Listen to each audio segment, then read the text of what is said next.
Greetings. This presentation is named Money, the Different Types of.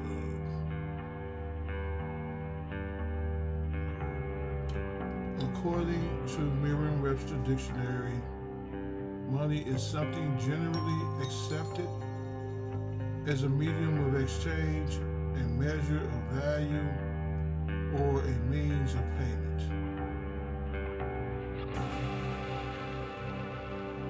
Besides being a medium of exchange, according to Henry Ford, the function of money is not to make money, but to move goods.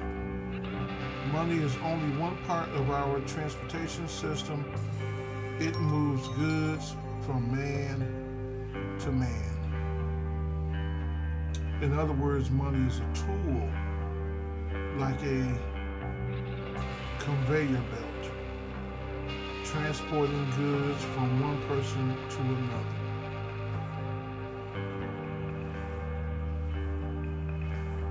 The three types of money are: 1. Commodity money.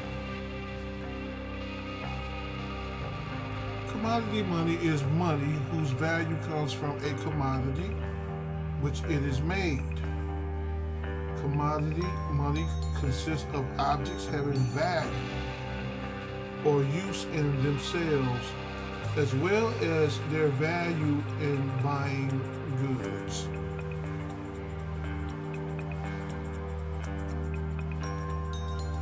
This is commodity money.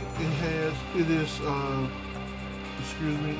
1934 piece dollar containing about 90% silver and 10% copper,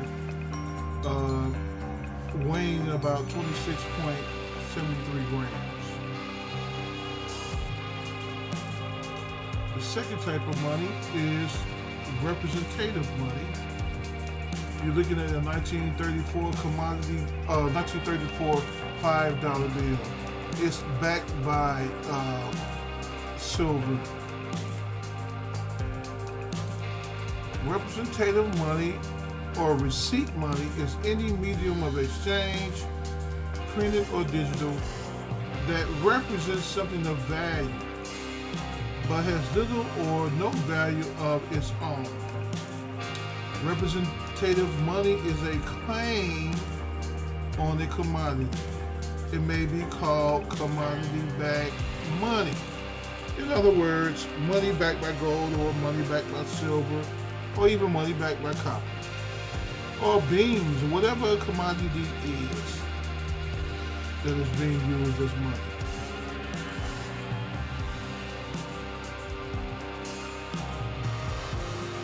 When representative money, also known as receipt money, is presented to a treasury or a central bank, silver or gold, which is commodity money, may be redeemed. You may receive it once you tender or present the receipt to the treasurer or a bank teller.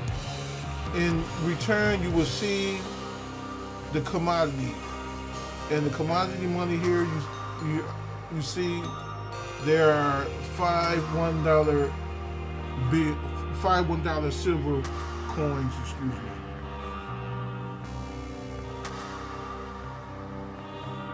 Notice the wording of this $5 representative bill. It says, "We'll pay to the bearer on demand $5. Thus, this $5 bill is not the $5. It just represents $5 that had been deposited in a central bank or with the treasurer." Notice the wording. This note is legal tender for all debts, public and private, and is redeemable in lawful money at the United States Treasury or at any Federal Reserve Bank.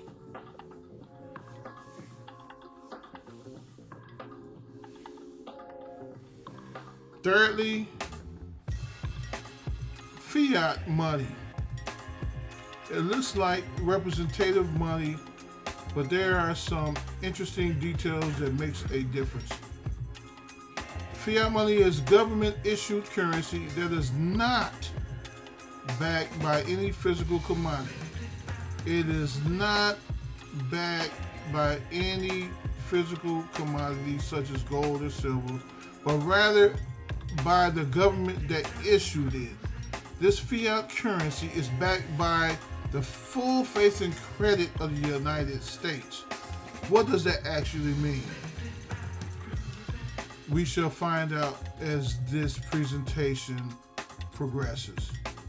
Most modern paper currencies are fiat currencies, including the US dollar, the euro, and other major global currencies.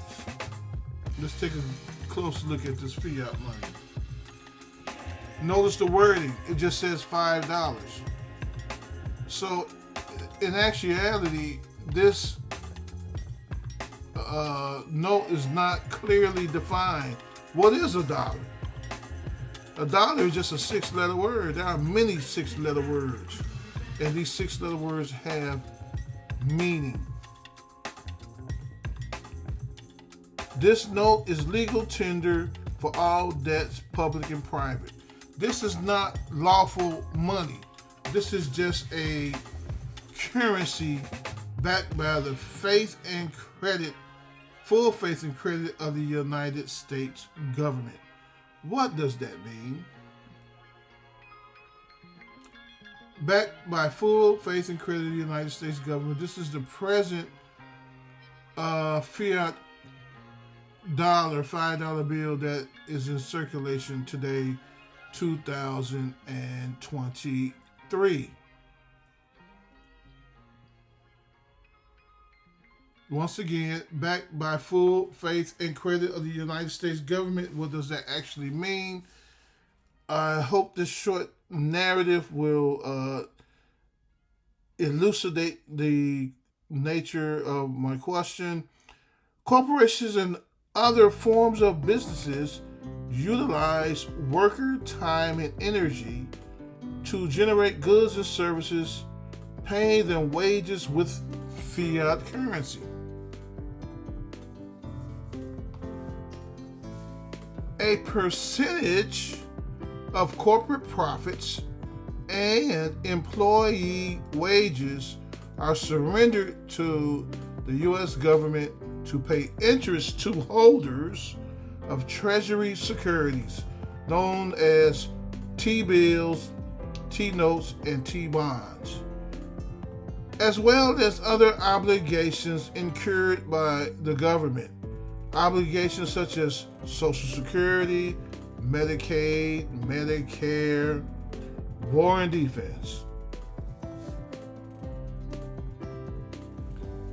Without labor, fiat currency has no backing, and the U.S. government will have little to no credibility to obtain loans from the Federal Reserve Bank. Hence, this is the answer to what is meant by backed by full faith and credit. Here's a little more descriptive answer. Notice the line here. The employee and corporations will have a tax burden. A percentage of wages from the employee is surrendered to government, and out of those tax payments, the government pays interest to holders of treasury securities, which are T-notes, treasury bonds, and treasury bills, to persons that hold these securities, which also include the central bank. This is what's meant by backed by full faith and credit of the United States. In other words, governments must rely on labor, right, to back fiat currency, without which the government cannot receive loans from the central bank. And lastly, here are your three types of money.